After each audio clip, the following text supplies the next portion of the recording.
Hello everyone, back to my channel. তোমরা সব কেমন আছো? আশা করি ভালো আছো। হ্যাঁ, আমরাও ভালো আছি। খুব ভালো নেই, বাট এখন ওয়েদারের সাথে সাথে শরীরটা অসুস্থ হয়ে পড়ছে, তাই আছি তোমাদের ভালোবাসায়। তো এই যে সকাল থেকে ব্লগটা শুরু করছি। Good morning. তো আজকে ভাবলাম সবসময় তো রান্নাঘর থেকে তো শুরু করা হয় ব্লগটা, তো আজকে বাড়ির রুম থেকে শুরু করলাম।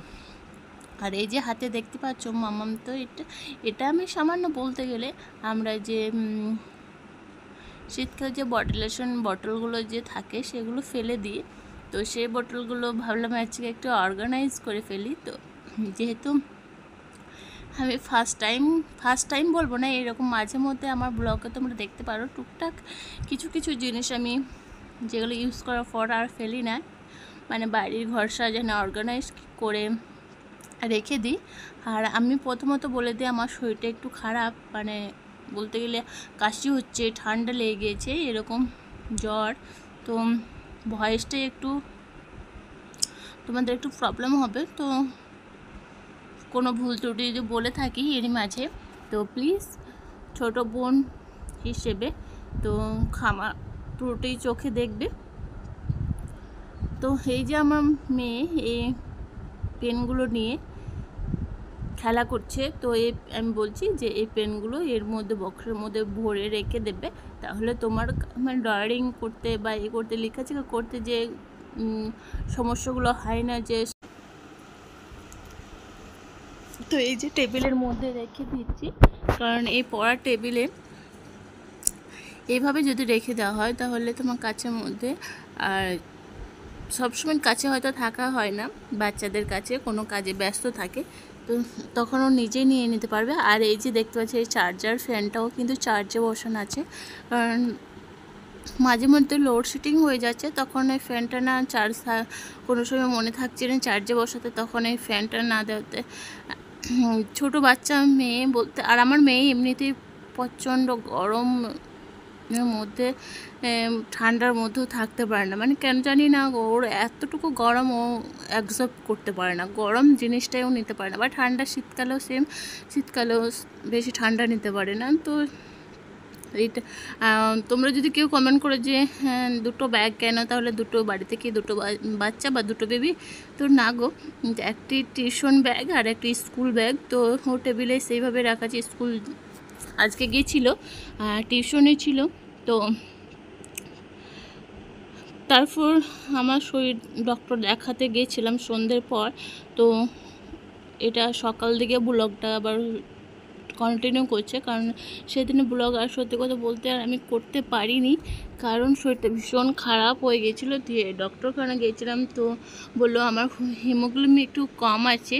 তো ওষুধ কেনার সময় আমার হাজব্যান্ড এই যে বেদানা কিনে ফল কিছু কিনলো, তো এই যে বললো যে সকালে ব্রেকফাস্ট তুমি এই বেদানাটাই খাবে। তো বেদানাটা খুব সুন্দর ফ্রেশ ছিল, আর আমাকে বেদানা একদম খেতে ভালো লাগে না সত্যি কথা বলতে, কিন্তু অনেকটা ফ্রেশ হয় না, কিছু কিছু ফল খেতে ইচ্ছে না খেলেও ফ্রেশের কারণে বা সৌন্দর্যের কারণে কিন্তু খেতে বেশ ভালো লাগে। তারপর খাওয়া দাওয়া করে তারপর এই যে ফ্রিজে মাছ ছিল, সেই মাছটা আমি বের করে রেখেছিলাম 10 মিনিটের মতো।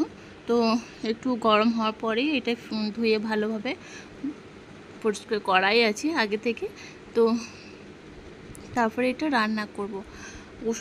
ওষুধও ছিল, সেই ওষুধ খেয়ে নিয়েছি ব্রেকফাস্ট করার পর। আর এই মাম্মাম আমার যেহেতু শরীর খারাপ হয়েছে, মামার পিছন পিছন ঘুরছে, মাম্মা এটা লাগবে, মাম্মা এটা লাগবে, মাম্মা এটা করো না, ওটা করো না। হ্যাঁ, মানে বাচ্চা মানুষ, মানে ওকে যেহেতু আমি ওর শরীর খারাপ হলে আমরা কত চিন্তা করি, তো সেই হিসেবে আজকে অনেক প্রাউডফুল হলো, কারণ আজকে সেই পুরাতন কথা একটি মনে পড়ছে। পুরাতন কথা বলতে যখন ছোট ছিলাম তখন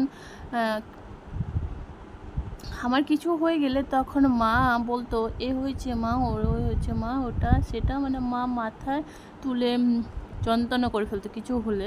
তখন মাকে একটি কথাই বলতাম, মা আমার সামান্য তো জ্বর হয়েছে, তো এত টেনশন নেওয়া একদম দরকার নেই। তো মা একটি কথাই বলতো যেদিন মা হবি সেদিন বুঝবি যে বাচ্চাদের কিছু হলে মাদের কতটা অস্থিরতা হয়, কতটা কষ্ট হয়।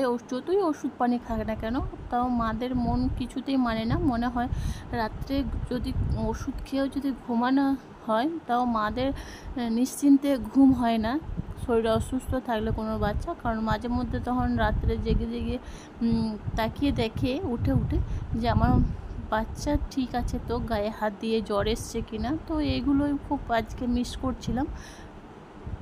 তারপর এই যে আমার শাশুড়ি মা আজকে তাল দিয়ে গেছিলো আমাদের বাড়িতে, তো তালের পিঠা বানিয়েছিল। খেতে কিন্তু বেশ ভালো ছিল আর খুব সুন্দর। এই বছরে ফার্স্ট আমি এই বড়াটা খাচ্ছি, কারণ এই প্রথম তাল আমাদের বাড়িতে এসছে। খাবো না, ভালো লাগছিল, শরীরটা খারাপ যাচ্ছিল। তো ওই যে মায়ের কথা, যে কোনো বছরের যে কোনো খাবার একবার বছরের মুখে দিতে হয়। তো খাবার ইচ্ছা না থাকলেও একটু হলেও খেতে হয় না। পকোড়াটা সত্যি ভালো বানিয়েছিল আর খেতেও কিন্তু বেশ ভালো লাগছিল। আর এইরকম পকোড়ার রেসিপি যদি তোমরা চ্যানেলে দেখতে চাও, প্লিজ কমেন্ট বক্সে কমেন্ট করে জানাতে ভুলো না। অবশ্যই তোমাদের রিকোয়েস্ট থাকলে, তোমাদের ভালোবাসা দিলে অবশ্যই এরকম রেসিপি তোমাদের সঙ্গে তুলে ধরবো। তারপর হাজব্যান্ড কিছু আমার ওষুধ পায়নি, সেই ওষুধগুলো সন্ধ্যের সময় আবার গেছিলো আনতে।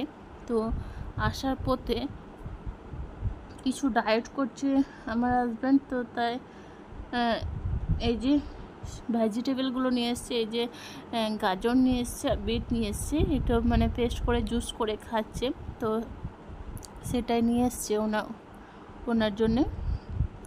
আর আমার ব্লগটা যদি ভালো লাগে, please like comment share subscribe করতে ভুলবে না। অতি অবশ্যই চ্যানেলটাকে সাবস্ক্রাইব করে ফেলো, আর যারা করে ফেলেছো তাহলে তাদেরকে অসংখ্য ধন্যবাদ।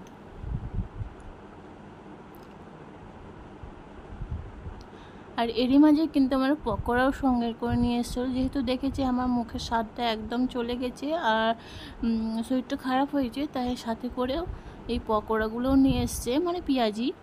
তো সেগুলো খেতে কিন্তু বেশ সুন্দর লাগছিলো, খেতেও কি ভালো লাগছিলো। তো এই ব্লগটা এতটুকুই। আবার